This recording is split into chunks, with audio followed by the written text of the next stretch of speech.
Okay, so Huh. that moment, you know the one, you've got this thing, this project, maybe a goal you really want to hit. But actually, like, getting the ball rolling, it just feels stuck. Does that sound familiar? Oh, absolutely.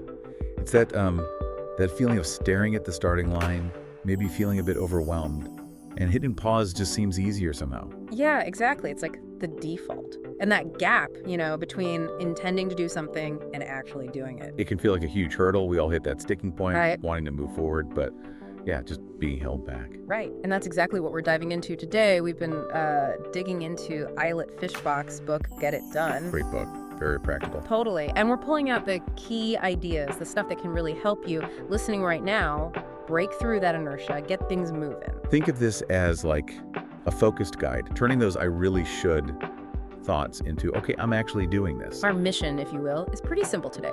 We want to give you some clear, actionable ways to bridge that gap. Yeah, strategies you can use right away. Simple stuff, easy to grasp, to get you from just thinking to, consistently taking those first steps. Okay, let's get into it. One of the first things that really jumped out is how vital clear goals are, really specific ones. It's like trying to build a house without a blueprint, right? Right. Or meet someone in a huge city with no address, just wandering. Exactly. A vague goal, like, I don't know, get fit or eat healthier. It's a nice wish, but... But it doesn't give your brain a target. Yeah. Where are you actually aiming? How do you know when you've, done it? Right. The book really emphasizes being specific. So instead of, I want to be more active... Which is good, but vague. Yeah, make it concrete. Like, I'll go for a 20-minute walk Monday, Wednesday, and Friday right after work. Suddenly you can picture it. You can plan for it. Precisely. There's that Tony Robbins quote, something like, setting goals is the first step in turning the invisible into the visible. Oh, I like that. Makes sense. Until it's defined, it's just abstract, hard to grab onto. Yeah. And there was that story about James, the guy who wanted to write a book. Oh, yeah. For ages, it was just this massive, scary idea, right? Totally overwhelming. But then he shifted. He set this tiny, specific goal, 300 words, every single morning after coffee. Such a small step. Tiny, Yeah. but doable. And what happened? 6 months later. Boom. Manuscript done. Exactly. And the key thing there, I think, is how that small, consistent action built momentum. It wasn't about writing perfectly every day, No, just showing up. just showing up, making that little bit of progress. And that avoids that feeling of being completely swamped by some huge, undefined task. You get those little wins. Which feeds right into the next point, doesn't it? Breaking things down. Absolutely. I mean, 300 words versus write a book, it's just obviously less scary. It's like climbing stairs instead of trying to jump straight up a wall. That's a great analogy. Smaller steps feel manageable, obviously, but maybe more importantly, they give you that quick hit of accomplishment. Yeah, that I did something.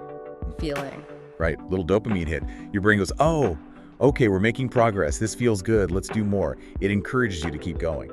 The book also mentioned implementation intentions. Sounds a bit formal. It does sound a bit technical, yeah. Yeah. But the idea itself is super simple.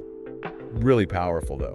Okay, so what is it, basically? It's just deciding beforehand exactly when, where, and how you're going to do something. You're essentially pre-scheduling your success. So you're not leaving it to chance or like, oh, I'll do it sometime this week. Exactly. Our brains, you see, they kind of prefer certainty. Vague plans like, I'll exercise more, often just drift away because there's no specific trigger. Right. But an implementation intention creates that trigger. If you decide, okay, Tuesday and Thursday, 7 a.m., I will jog in the park, you're building a mental shortcut. Okay. So it cuts down on that hesitation, that moment where you're like, ugh, should I? Shouldn't I? Precisely. It becomes more automatic, like brushing your teeth. You don't really debate it every morning, do you? No, definitely not. You just do it. It's routine. Yeah. And making these intentions makes the desired action feel more like that. It lowers the mental resistance. And that frees up energy, right? Yeah. Instead of wasting it on deciding, you can just use it to, well, do the thing. Yes, which is a huge weapon against procrastination. Ew, okay, let's talk about procrastination then, because it's weird, right? You often feel more tired, more drained when you're putting something off. It's a total paradox, isn't it? But think about it like this. Your brain is kind of holding onto that unfinished task. It's like this background process running, taking up mental RAM. Like a weight. Exactly, a mental weight.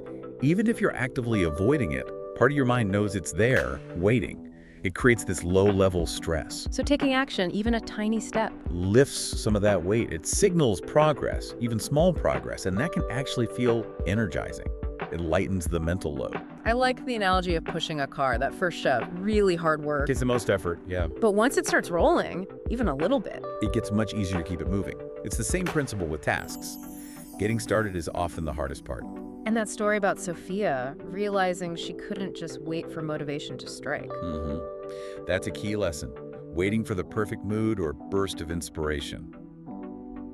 Well, you could be waiting a long time. Yeah, she learned to just start, even when she didn't feel like it. And often, the motivation kind of catches up after she starts the action. Action first, motivation follows.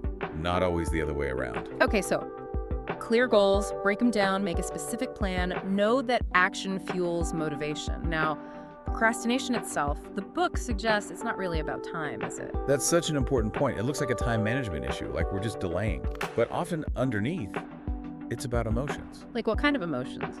Well, it could be fear. Fear of failing, fear of not doing it perfectly, or maybe just a lack of desire. The task feels boring or unpleasant, or sometimes just feeling totally overwhelmed by how big it seems. Yeah, that makes sense. The source used a metaphor, something about a small leak. Oh, the leak in the house. Yeah. Yeah. Ignoring that little drip doesn't make it go away. Right, it just gets worse quietly behind the walls. Until suddenly you've got a much bigger problem. Mhm. And that's like procrastination. The stress, the guilt, the pressure just builds and builds the longer you put it off. So that immediate relief of, I don't have to do it right now, it comes at a cost later on. A definite cost to your long-term well-being. Just recognizing that can be a really powerful first step. Okay, so if we understand why we procrastinate the emotional side, what about strategies? How do we actually stay motivated, break that cycle? Rewards came up. Yes, positive reinforcement. Our brains are wired for it. Seek pleasure, avoid pain. So link the tasks to something good. Exactly. Even small rewards. For starting, for making a little progress, it helps rewire how you feel about the task. So instead of dreading it, you start associating it with, what, a cup of tea? Could be a nice cup of tea after 30 minutes of work.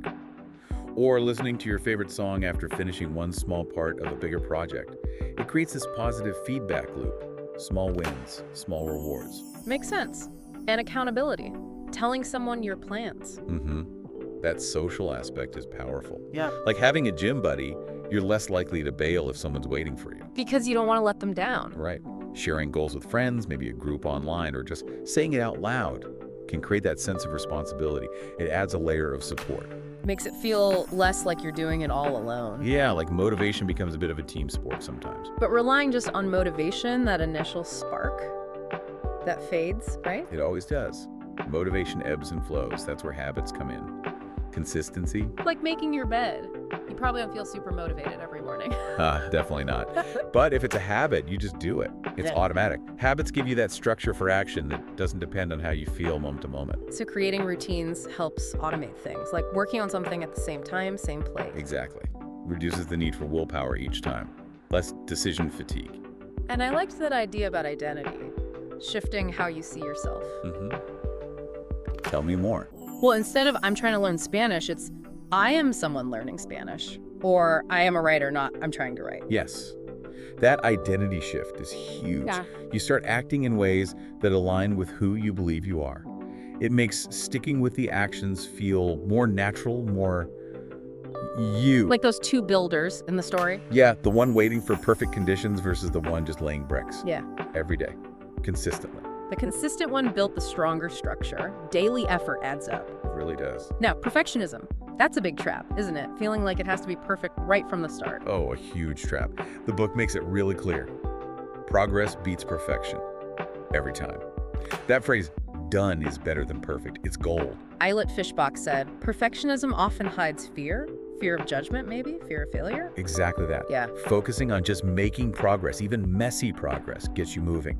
You learn as you go, you can refine later. But getting stuck trying to make the first step perfect, that's inertia. So allow for the messy first draft, the imperfect workout. Just get it done. Get it done. Then make it better if needed. Okay, lots of great ideas. But what about actual tools, practical things you can use? Yeah, the book mentioned a few good ones, like time blocking. Literally scheduling chunks of focused work into your calendar. Like an appointment with your task. Pretty much. And to-do lists, but maybe keeping them short. Focusing on just, say, 2 or 3 main priorities for the day avoids that paralysis from a giant list. Oh yeah, I hate those endless lists. And visual trackers, like a calendar where you cross off days, or a habit tracker app. Those can be surprisingly powerful.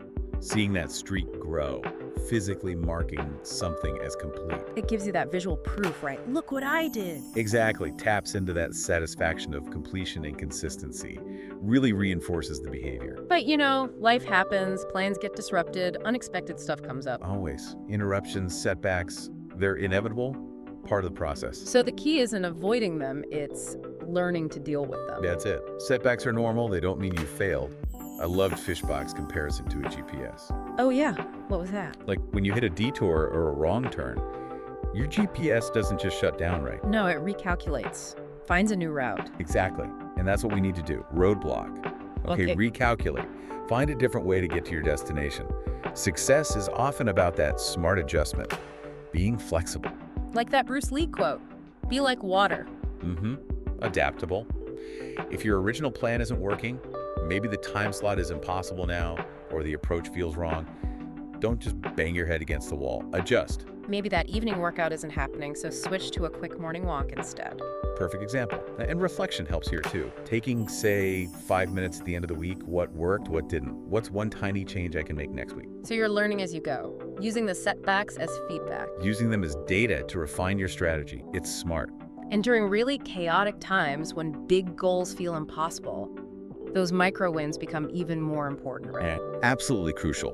When everything feels out of control, focusing on one small thing you can do, it keeps you moving. It maintains that identity. I'm still someone who takes action. Even if it's just 15 minutes of focused work. Or choosing a healthy snack instead of junk. Or just taking 5 deep breaths. Yes. Those small victories provide a sense of agency, of accomplishment, when the big picture looks messy. They prevent total stagnation. Remember the story of the bamboo and the oak? Vaguely. The oak is strong but rigid. Right. And the bamboo is flexible, it bends in the storm.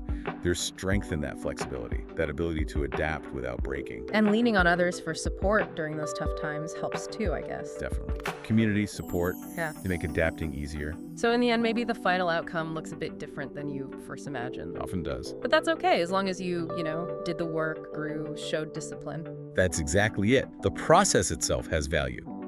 Finishing strong isn't always about hitting the exact original target. It's about celebrating the progress, the resilience you built, the lessons learned.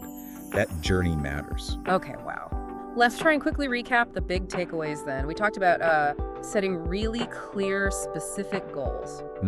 Breaking them down into small, manageable steps. Making those implementation intentions, planning the when, where, how. Remembering that taking action actually fuels your motivation. Don't wait for it. Understanding procrastination as an emotion thing and using rewards and accountability to help overcome it. Building habits for consistency because motivation wavers. Prioritizing progress over perfection. Done is better than perfect. Using practical tools like time blocking and visual trackers. And knowing that setbacks will happen, so you need to be adaptable, flexible, like water. Reflecting on what's working, celebrating those small wins, especially when things get tough. And finishing strong, embracing the journey, even if it evolved.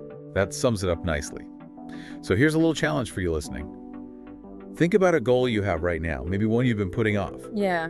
Based on what we talked about, what's one small adjustment you could make? And can you commit to one tiny win related to that goal this week? Just one. I like that. And maybe keep this thought in mind too. It's not about being perfect. It's about being better than you were yesterday. Great mantra. Let that guide you. Well, thanks so much for joining us for this deep dive. We really appreciate you tuning in.